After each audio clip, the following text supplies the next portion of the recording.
Assalamualaikum warahmatullahi wabarakatuh.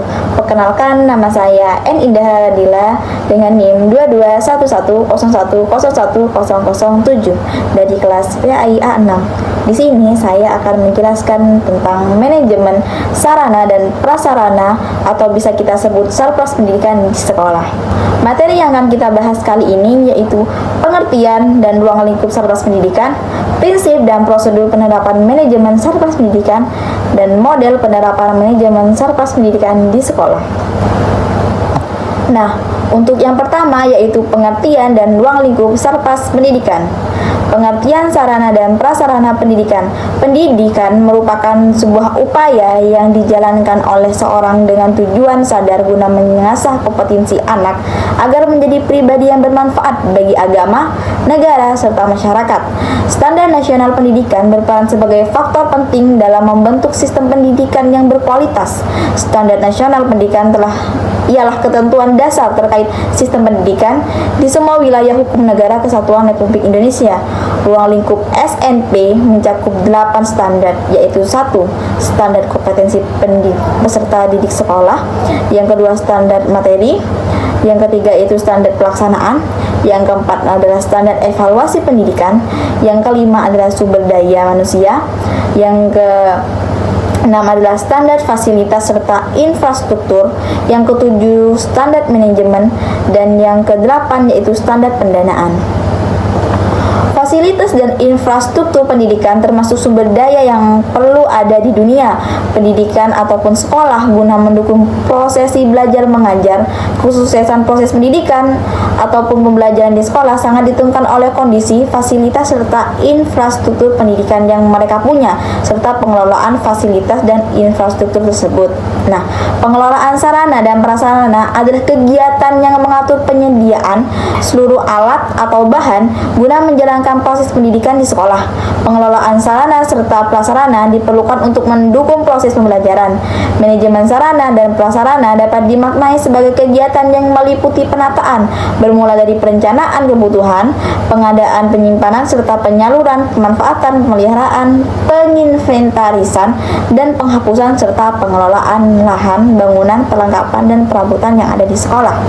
Nah, ada juga nih pengertian dari beberapa ahli mengenai sarana ataupun yang bisa kita sebut dengan manajemen sarana dan prasarana yang akan kita bahas pada kali ini, yaitu yang pertama dari Bafadal menyatakan bahwa manajemen sarana dan prasarana pendidikan adalah proses kerjasama dalam memanfaatkan seluruh peralatan pendidikan dengan cara yang efisien dan efektif.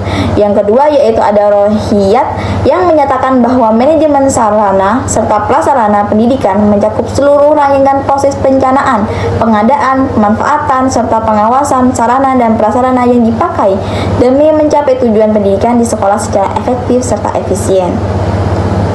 Yang selanjutnya yaitu menurut Sutikno, pengelolaan sarana dan prasarana pendidikan ialah serangkaian aktivitas yang mencakup penataan dari perencanaan kebutuhan, pengadaan, penyimpanan, pendistribusian, pemanfaatan, dan pemeliharaan inventarisasi. Nah, menurut Daryanto, pengelolaan sarana dan prasarana termasuk rangkaian kegiatan yang dirancang dan dilakukan secara sadar dan serius serta pemeliharaan secara berkelanjutan pada alat-alat pendidikan agar selalu siap pakai saat proses belajar mengajar. Selanjutnya, berdasarkan pendapat Mutohar, pengelolaan sarana dan prasarana ialah proses kerjasama guna mengoptimalkan penggunaan seluruh sarana dan prasarana di lembaga pendidikan secara efektif serta efisien.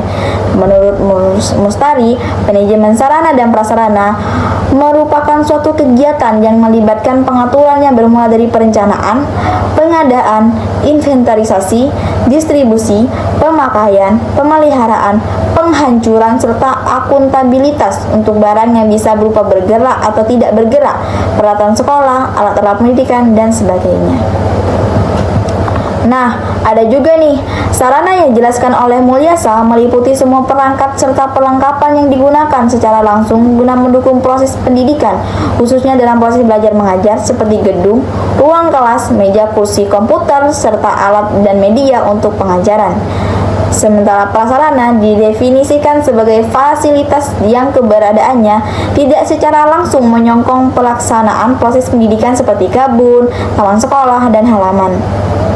Nah, Ada juga pendapat dari Ari Kunto juga mengungkapkan bahwa sarana pendidikan mencakup seluruh fasilitas yang dibutuhkan saat proses belajar mengajar, baik yang bersifat bergerak ataupun tidak bergerak, supaya aktivitas pendidikan bisa dilaksanakan dengan lancar, teratur dan efektif serta efisien sehingga tujuan pendidikan dapat diperoleh, agar tercipta sekolah yang bersih, rapi, dan menarik yang memberikan kesan nyaman bagi guru siswa di lingkungan sekolah. Nah, berdasarkan pada Permendiknas nomor 24 tahun 2007 mengenai standar sarana dan prasarana di sekolah, sarana ialah alat pembelajaran yang bersifat mudah dipindahkan, sedangkan prasarana merupakan infrastruktur dasar guna untuk mendukung operasional sekolah atau madrasah. Pengelolaan sarana prasarana amat krusial agar fasilitas yang ada di lembaga pendidikan bisa digunakan secara maksimal sehingga bisa mendukung pendidik dalam menjalankan tugasnya dengan baik. Pengelolaan sarana dan prasarana dapat dijelaskan sebagai proses pengelolaan pemanfaatan seluruh fasilitas pendidikan yang beroperasi secara efektif serta efisien. Manajemen sarana serta prasarana pendidikan bertanggung jawab untuk mengelola sarana dan prasarana pendidikan agar terpakai atau digunakan dengan optimal. Dan berarti dalam proses pendidikan, pengelolaan sarana dan prasarana dilakukan guna memaksimalkan penggunaan fasilitas pendidikan dengan efisien sehingga tujuan pendidikan yang telah ditetapkan dapat tercapai dengan baik. Yang selanjutnya yaitu ada ruang lingkup sarana dan prasarana pendidikan. Nah, manajemen sarana dan prasarana pendidikan mempunyai cakupan yang luas meliputi berbagai aspek yang berkaitan dengan fasilitas dan peralatan yang digunakan dalam proses pendidikan. Berikut adalah penjelasan mendalam tentang cakupannya. Yang pertama yaitu sarana pendidikan. Sarana pendidikan meliputi segala sesuatu yang dipakai secara langsung dalam proses pembelajaran. Fasilitas ini berperan dalam mendukung proses belajar mengajar agar berjalan dengan efisien serta efektif. Nah, kategori sarana pendidikan yaitu peralatan dan media pembelajaran seperti buku, teks dan referensi, perangkat elektronik, alat peraga, multimedia pendidikan. Nah, untuk yang kategori lain yaitu ada laboratorium dan perangkat praktik seperti laboratorium sains, laboratorium komputer, peralatan praktik kejuruan, dan yang selanjutnya yaitu ada perabotan sekolah seperti meja serta kursi siswa. Yang selanjutnya yaitu prasarana pendidikan. Prasarana pendidikan mencakup fasilitas fisik yang menjadi tempat berlangsungnya kegiatan pendidikan. Prasarana ini berfungsi guna mewujudkan lingkungan belajar yang aman, nyaman, serta kondusif. Nah, kategori prasarana pendidikan yaitu meliputi gedung dan ruang kelas, perpustakaan, laboratorium dan bengkel pendidikan, sarana kesehatan dan keamanan, dan selanjutnya yaitu sarana olahraga dan kegiatan ekstrakurikuler. Yang selanjutnya yaitu pengelolaan aset dan inventarisasi. Agar supaya sarana serta prasarana bisa digunakan dengan maksimal, perlu adanya pengelolaan serta pencatatan aset yang sistematis. Yang pertama yaitu aspek pengelolaan aset yang meliputi inventarisasi surplus seperti pencatatan seluruh sarana serta prasarana yang dimiliki sekolah, klasifikasi berdasarkan jenis, kondisi serta lokasi penyimpanan, penggunaan sistem manajemen aset berbasis teknologi untuk pencatatan yang lebih akurat. Nah, yang kedua yaitu pemeliharaan dan perawatan, meliputi pemeriksaan rutin dan perbaikan atau penggantian jika ada surplus yang rusak ataupun tidak layak dipakai. Yang selanjutnya yaitu penghapusan dan penggandaan ulang. Penghapusan surplus yang sudah usang atau tidak bisa digunakan lagi. Perencanaan penggandaan baru sesuai dengan kebutuhan dan anggaran sekolah. Aspek pemanfaatannya yaitu meliputi pendistribusian yang merata, penggunaan sesuai prosedur, pengelolaan berbasis teknologi, dan yang selanjutnya adalah evaluasi dan pengembangan sarana dan prasarana. Agar sarana dan prasarana selalu relevan dengan perubahan zaman, perlu dilakukan evaluasi secara berkala. Aspek evaluasinya dan pengembangannya meliputi evaluasi berkala, peningkatan kualitas dan modernisasi, dan pendanaan dan kemitraan juga. Nah, cakupan manajemen sarana serta prasarana pendidikan yakni sarana pendidikan, prasarana pendidikan, pengelolaan aset, pemanfaatan, serta evaluasi. Semua aspek ini harus dimanajemenkan dengan baik supaya proses pembelajaran berjalan dengan optimal serta di lingkungan pendidikan menjadi lebih kondusif. Materi yang selanjutnya yaitu prinsip dan prosedur penerapan manajemen sarana prasarana pendidikan. Prinsip yang pertama yaitu prinsip manajemen sarana prasarana pendidikan. Pelaksanaan manajemen fasilitas dan infrastruktur memiliki beberapa aspek yang harus difokuskan di dalam pengelola sarana pendidikan di sekolah agar tujuan manajemen sarana serta prasarana pendidikan bisa tercapai. Di antaranya prinsip-prinsip yaitu prinsip pencapaian tujuan. Fasilitas dan infrastruktur pendidikan di sekolah wajib senantiasa siap dipakai saat akan digunakan oleh staf sekolah untuk mencapai target proses pembelajaran. Yang selanjutnya yaitu prinsip efisiensi. Fasilitas dan infrastruktur di sekolah perlu direncanakan dengan teliti agar penyediaan sarana serta prasarana pendidikan bisa dilakukan secara efektif dengan biaya yang rendah dan penggunaannya pun harus dilakukan dengan cermat agar mengurangi pemborosan. Yang selanjutnya yaitu ada prinsip administratif. Fasilitas serta infrastruktur pendidikan di sekolah harus selalu memperhatikan undang-undang, peraturan, arahan, serta pedoman teknis yang ditentukan dari pihak yang berwenang. Yang selanjutnya yaitu ada prinsip kejelasan tanggung jawab. Nah, apa sih prinsip kejelasan tanggung jawab ini? Prinsip kejelasan tanggung jawab adalah fasilitas dan infrastruktur pendidikan di sekolah seharusnya dihandalkan kepada staf sekolah yang memiliki keahlian untuk memikul tanggung jawab seperti itu. Selanjutnya ada prinsip kohesivitas. Sarana serta prasarana pendidikan di sekolah perlu diwujudkan melalui proses kerja yang sangat kuat. Yang kedua yaitu prosedur penerapan manajemen sarana dan prasarana pendidikan. Berikut adalah langkah-langkah untuk menerapkan manajemen sarana dan prasarana pendidikan di sekolah. Yang pertama yaitu ada analisis kebutuhan dan perencanaan. Yang kedua yaitu prosedur penerapan manajemen sarana pendidikan yang meliputi yang pertama, analisis kebutuhan dan perencanaan. Perencanaan fasilitas pendidikan melibatkan analisis serta identifikasi keperluan yang dibutuhkan saat proses belajar mengajar hingga muncul istilah kebutuhan utama serta pendukung. Sebagai hasilnya, perencanaan fasilitas dan infrastruktur membutuhkan analisis terhadap kebutuhan. Kebutuhan fasilitas dan infrastruktur sekolah bersifat fleksibel dan tidak tetap. Oleh karena itu, kebutuhan fasilitas dan infrastruktur di sekolah bisa jadi tidak sama pada tahun sebelumnya dan juga setelahnya. Yang selanjutnya yaitu pengadaan sarana serta prasarana termasuk langkah merancang serta menetapkan program penyediaan fasilitas pendidikan di masa mendatang guna mencapai sasaran pendidikan di sekolah. Yang ketiga yaitu pemanfaatan. Penggunaan sarana serta prasarana yang telah diinventariskan, didistribusikan berdasarkan penggunaannya agar selanjutnya dimanfaatkan sesuai dengan kebutuhan pemanfaatan. Barang wajib memiliki prinsip efisiensi serta efektivitas. Penggunaan atau pemanfaatan fasilitas serta prasarana sekolah harus memperhatikan serta disusun SOP-nya agar dapat pengaturan yang jelas mengenai pemanfaatan fasilitas serta prasarana tertentu. Yang selanjutnya ada perawatan. Fasilitas dan infrastruktur di sekolah seharusnya selalu dalam keadaan siap dipakai. Oleh karenanya, fasilitas serta infrastruktur perlu diorganisir, dimanfaatkan, dan dirawat dengan optimal. Dengan begitu, fasilitas infrastruktur di sekolah lebih menarik, tidak mudah rusak, serta gampang digunakan. Yang selanjutnya yaitu menghapus.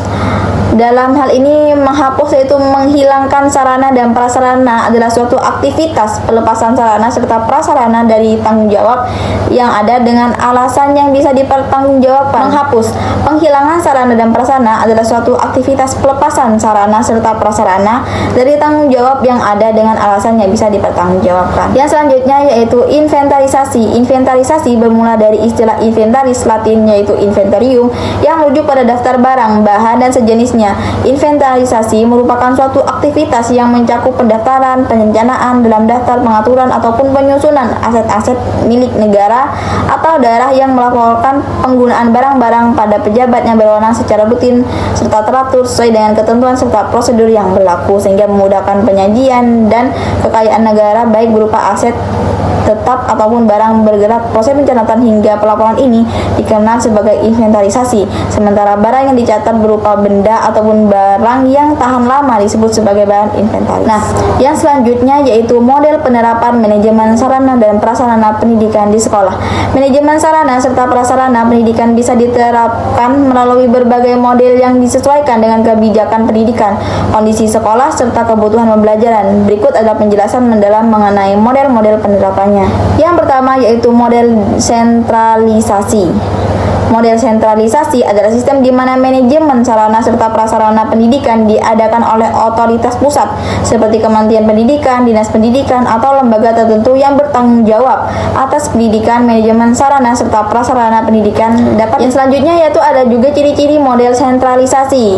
Yang pertama, keputusan terkait Sarpras ditentukan oleh pemerintah pusat. Pengadaan dan distribusi Sarpras dilakukan secara kolektif untuk seluruh sekolah. Sekolah memiliki peran terbatas dalam pengelolaan Sarpras karena semua keputusan ditentukan oleh otoritas pusat dan dana atau anggaran Sarpras berasal dari pemerintah pusat atau daerah. Yang selanjutnya yaitu ada kelebihan dari model sentralisasi. Kelebihannya yaitu standar Sarpras lebih merata di semua sekolah, pendanaan lebih stabil karena dikelola langsung oleh pemerintah, mencegah kesenjangan fasilitas antara sekolah di daerah maju dan daerah tertinggal. Nah, kekurangan dari model sentralisasi ini yaitu kurang fleksibel karena sekolah tidak dapat menyesuaikan Sarpras dengan kebutuhan spesifiknya. Proses birokrasinya yang panjang dalam pengadaan dan pemeliharaan Sarpras dan tidak adanya keterlibatan sekolah dalam perencanaan menyebabkan kurangnya rasa memiliki terhadap Sarpras. Yang selanjutnya yaitu ada contoh penerapan. Contoh penerapannya yaitu pengadaan buku pelajaran secara nasional oleh Kementerian Pendidikan, distribusi komputer dan perangkat IT ke sekolah-sekolah oleh Dinas Pendidikan, serta standarisasi bangunan sekolah berdasarkan regulasi pusat. Selain model tadi, ada juga model desentralisasi. Model desentralisasi ada sistem di mana pengelolaan sarana serta prasarana diberikan kepada masing-masing sekolah atau pemerintah daerah. Tanggung jawab manajemen sarana serta prasarana diberikan kepada pemerintah daerah atau sekolah secara langsung.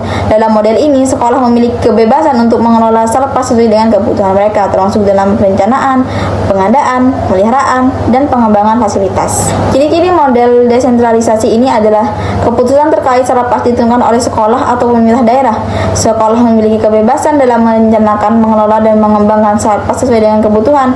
Sumber pendanaan dapat berasal dari berbagai pihak termasuk pemerintah daerah, yayasan, dan swasta. Kelebihannya yaitu sekolah dapat menyesuaikan Sarpras dengan kebutuhan spesifiknya. Proses pengadaan lebih cepat karena tidak tergantung pada pemerintah pusat, meningkatkan keterlibatan komunitas sekolah dalam pengelolaan Sarpras. Kekurangannya yaitu potensi ketimpangan fasilitas antara sekolah di daerah kaya dan daerah miskin.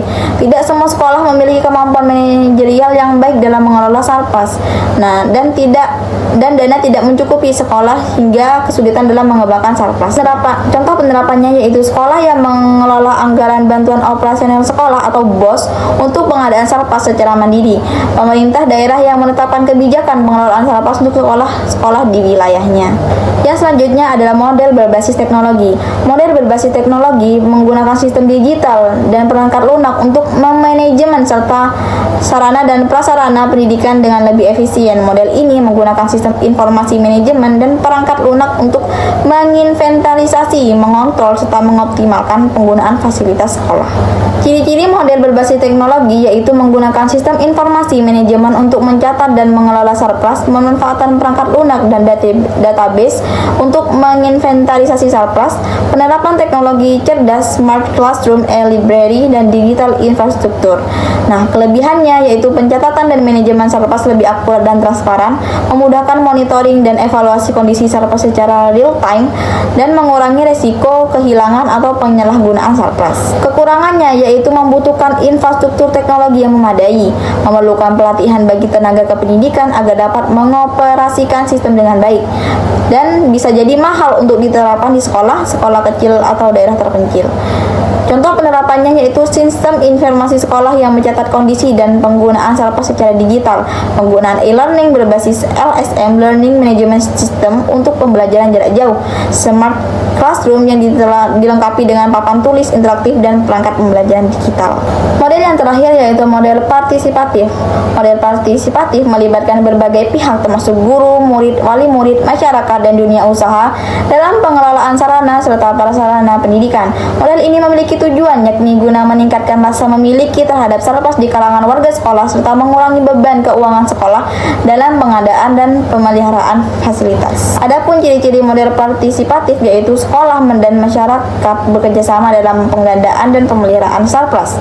Sumber dana bisa berasal dari sumbangan, CSR perusahaan, atau gotong royong masyarakat, dan juga melibatkan siswa dalam perawatan dan kebersihan fasilitas sekolah.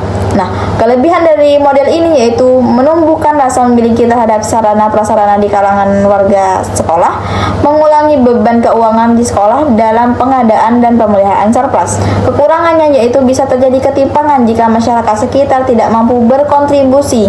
Tidak semua pihak mau atau mampu terlibat dalam pengelolaan surplus dan memerlukan koordinasi yang baik agar program berjalan efektif. Contoh penerapannya yaitu gotong royong sekolah dalam perawatan fasilitas, kemitraan sekolah dengan perusahaan untuk mengadakan laboratorium atau perpustakaan, keterlibatan siswa dalam pemeliharaan kebersihan dan keindahan lingkungan sekolah. Setiap sekolah dapat memiliki model implementasi yang paling cocok dengan keadaan serta kebutuhannya. Dalam praktiknya, seringkali model-model ini dikombinasikan dengan manajemen surplus yang lebih efektif dan efisien. Nah, dari keempat model itu tidak ada satu model yang sepenuhnya sempurna, sehingga dalam praktiknya seringkali dilakukan kombinasi dari berbagai model untuk mencapai pengelolaan sarana serta prasarana yang lebih efektif dan efisien. Misalnya, sekolah dapat menerapkan model desentralisasi dalam pengelolaan dana BOS, namun tetap mengikuti standar yang ditetapkan oleh pemerintah pusat dalam pengadaan surplus tertentu. Mungkin itu saja dari saya. Sekian dan terima kasih. Wassalamualaikum warahmatullahi wabarakatuh.